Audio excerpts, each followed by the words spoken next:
सोचो, आप रात को आसमान देख रहे हो और आपको सिर्फ तारे ही नहीं बल्कि लाखों पथरीले पिंड भी दिख रहे हैं। कुछ तो कंकड़ जैसे छोटे, कुछ पहाड़ जैसे बड़े, और सब सूरज के चारों ओर एक कॉस्मिक डांस में फंसे हुए हैं। यह है एस्टेरॉयड बेल्ट, हमारे सोलर सिस्टम का एक ऐसा हिस्सा जो रहस्य और रोमांच से भरा है। ये एस्टेरॉयड्स हमें अर्ली सोलर सिस्टम की एक झलक दिखाते हैं और अरबों साल पहले कैसे बना था इसके क्लूज देते हैं।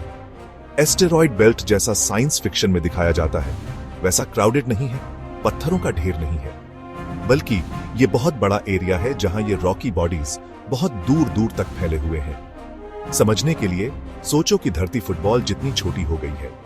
ऐसे में दो एस्टेरॉयड्स के बीच की एवरेज डिस्टेंस लंदन और न्यूयॉर्क के बीच की डिस्टेंस जितनी होगी। 19th सेंचुरी में एस्टेरॉयड बेल्ट की खोज ने सोलर सिस्टम के बारे में हमारी समझ को बदल दिया। इसने उस समय के वेल ऑर्डर्ड कॉस्मोस के विचार को चैलेंज किया और एक्साइटिंग पॉसिबिलिटीज की एक नई दुनिया खोल दी। तब से साइंटिस्ट्स इस कॉस्मिक डिब्री फील्ड के सीक्रेट्स को जानने की कोशिश कर रहे हैं, हमारे सोलर सिस्टम के पास्ट और फ्यूचर पर इसके इंपैक्ट के बारे में आंसर्स ढूंढ रहे हैं। हमारा सोलर सिस्टम एक वेल ऑर्गेनाइज्ड नेबरहुड जैसा है जिसके सेंटर में सूरज है।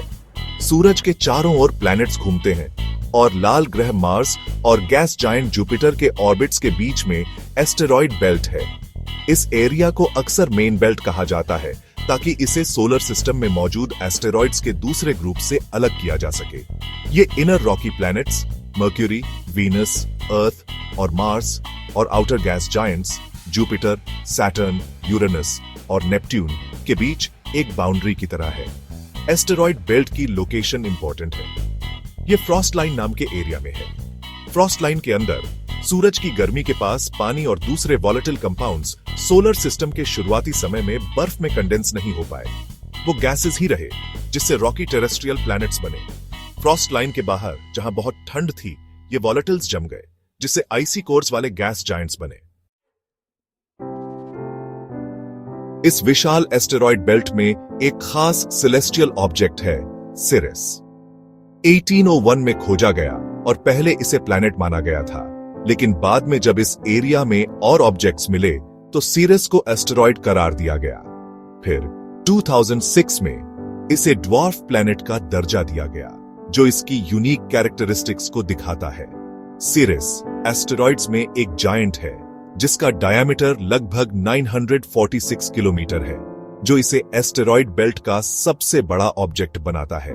इसके मैसिव साइज की वजह से इसकी ग्रेविटी इतनी है कि ये खुद को लगभग स्फेरिकल शेप में खींच लेता है, जो ड्वार्फ प्लैनेट्स को इरेगुलरली शेप्ड एस्टेरॉयड से अलग करता है। इससे सिरिस एक फैसिनेटिंग वर्ल्ड बन जाता है जो प्लैनेटरी फॉर्मेशन की प्रोसेसेस के बारे में इंसाइट्स देता है। ज्यादातर एस्टेरॉयड्स डार्क और क्रेटर्ड होते हैं, लेकिन सिरिस की सरफेस अलग है। ऑब्जर्वेशन से पता चलता है कि यहां हाइड्रेटेड मिनरल्स हैं, जिसका मतलब है कि सिरिस पर कभी लिक्विड वाटर का ओशन रहा होगा।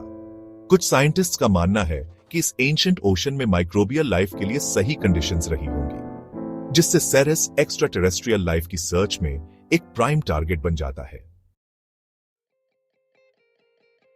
एस्टेरॉयड बेल्ट के बारे में सबसे बड़ा सवाल है इसका ओरिजिन। सोलर सिस्टम के इस हिस्से में एक पूरे प्लैनेट की बजाय पत्थरों का बेल्ट क्यों है? इसका जवाब हमारे सोलर सिस्टम के सबसे बड़े प्लैनेट जुपिटर के ग्रेविटेशनल इन्फ्लुएंस में है। सोलर सिस्टम के शुरुआती समय में जहां अभी एस्टेरॉयड बेल्ट है, वहां प्लैनेटेसिमल्स यानी प्लैनेट्स के बिल्डिंग ब्लॉक्स ज्यादा डेंसली पॉपुलेटेड थे। लेकिन जुपिटर की इमेंस ग्रेविटी ने कॉस्मिक डिसरप्टर का काम किया। इसकी ग्रेविटेशनल पुल ने प्लैनेटेसिमल्स को एक बड़े प्लैनेट में मिलने से रोक दिया। मिलने की बजाय इस एरिया के प्लैनेटेसिमल्स हाई स्पीड कोलिजन से टकराते रहे और छोटे छोटे पीसेस में टूटते रहे।